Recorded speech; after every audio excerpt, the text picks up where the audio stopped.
Hello and welcome to Overanalyzed. My name is Levi and today I'll be covering District 1, 3A. We have made it, we are in 3A.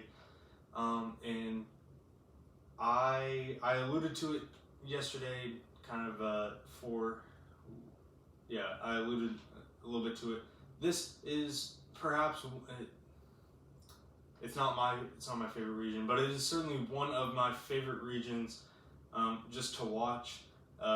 Certainly one of the most competitive regions of all of them out there, all 24 of them.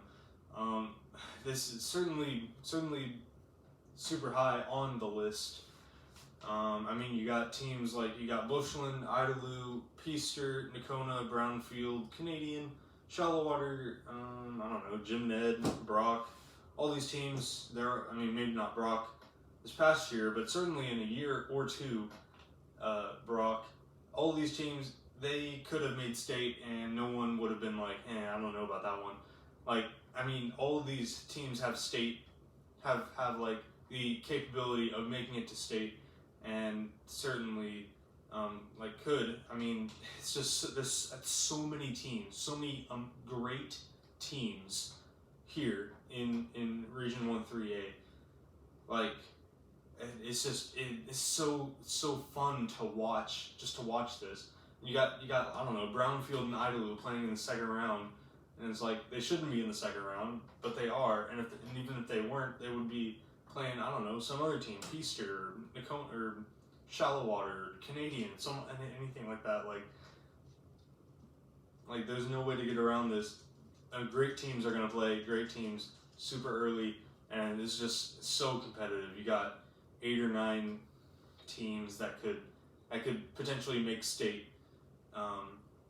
We have for a couple of years now, at least. Let's see. Starting with District 1 2A. If you can remember that far, it was a month ago. That's crazy. It was a month ago.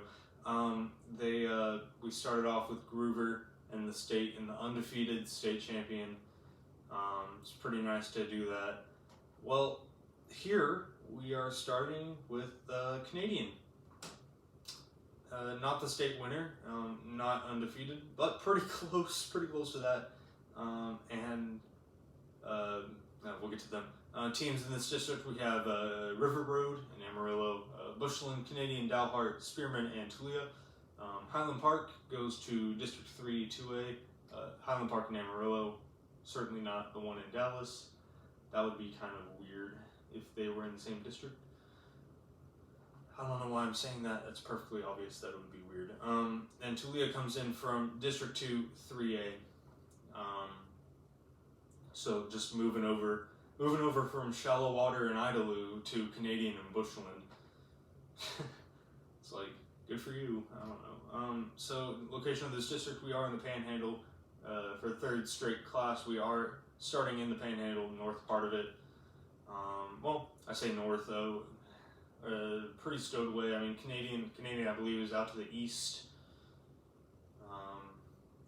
Dalhart northwest. You got River Road obviously near the Amarillo area. Tulia's down southeast maybe. I can't remember. Something like that. All around, still again very north part of this Panhandle. As we'll see, we move further south in the next couple of districts. So starting off, we got Canadian, not the country, but the city. I guess you could still call them Canadians. They're very good. They sat atop the rankings of 3A for pretty much the entire season, and for good reason. Just look at their schedule. They played the best of the best in nearly every classification. Didn't really even stumble. They played Nazareth twice, I believe. They played Lipan. They got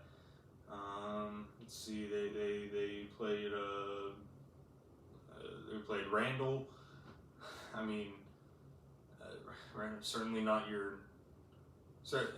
maybe not the best in their class, but it's a playoff. But it's a 5A team that made the regional quarterfinals in playoffs, and they're playing a 3A team won that game. They beat Sands. Almost nobody beat Sands. Yeah, again, I always cover Sands. I'm happy Clarendon Childress Hooker, which is an Oklahoma team. Apparently pretty good in that Oklahoma circuit.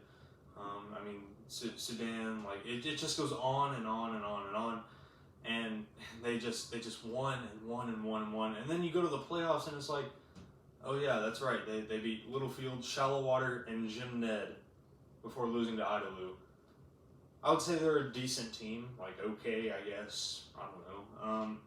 They've been 3A like royal. They've been at the top or near the top of 3A for a long, long time. There is a reason for that. I say this all the time. Again, teams at the top stay at the top because of coaching, culture, program, scheme, all that sort of fun stuff. Say it all the time.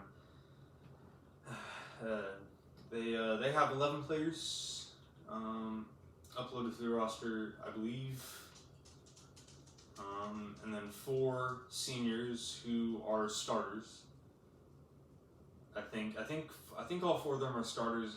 That may not be true. They certainly have 4 seniors. So certainly a lot of change, but again, staying at the top, I believe. Next we have Bushel and Bushland got second, lost in regional quarterfinals to Idalou. Idalou is, I'm going to say this with every team in 3A, it seems, in 3A Region 1, certainly, but like, I mean, Idalou is amazing. They're so good. They made state. They beat Childress and Denver City to get to the regional quarterfinals. Bushland did. They went 8-2 in district. They actually came close to beating Canadian. They only lost by 3 in one of the games. Although certainly not the first close game of Canadians' run. I mean, Hooker by 3, Sands by 3, Anson by 6. I mean, Lipan by 4, Nazareth by 3. I mean, they had a lot of close games and they prevailed in all of them. Bushland, 14 players, 2 seniors. Although they are missing 4 graduation years on there that I can see.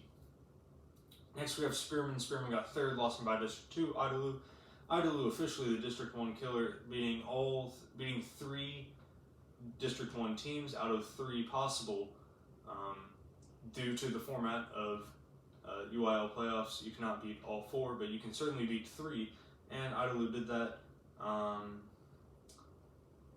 Good for them, I guess. Spearman, they went 6-4 in district, not a ton of close games, win or lose. They have 13 players and 1 senior. Next we have Dalhart. Dalhart got 4th, lost by District 2, Shallow Water. Yeah, that's right. Because Idalou didn't even get first, and I mean, Shallow Water did. That's a story for tomorrow. Dalhart went 4-6 maybe. They are missing the Highland Park games, but I think they won those. I don't think Highland Park won many games in district this past year. They have 12 players and 1 senior, so similar to Spearman. Final predictions time. I have Canadian at 10-0, Bushland 8-2, Spearman 6-4, Dalhart 4-6, Tulia 2-8, and River Road 0-10. So no splits here. However, I do consider it feasible that Tulia beats Dalhart and splits with them. I think Tulia played against Spearman and Dalhart and lost both of them pretty badly. But I think Tulia could pick up a game there. I don't know about that. I'm sticking with this though, no splits. So that's all I have for District 1 and 3A. What a way to start it off. You got Canadian and Bushland, 2 of the better team. I mean, 2 incredible teams in an incredible region. What a way to start it off. The next week is going to be super fun covering this. Tomorrow I'll cover District 2 3A. Guess what? It's Idalou and Shallow Water. Until next time, thanks for watching.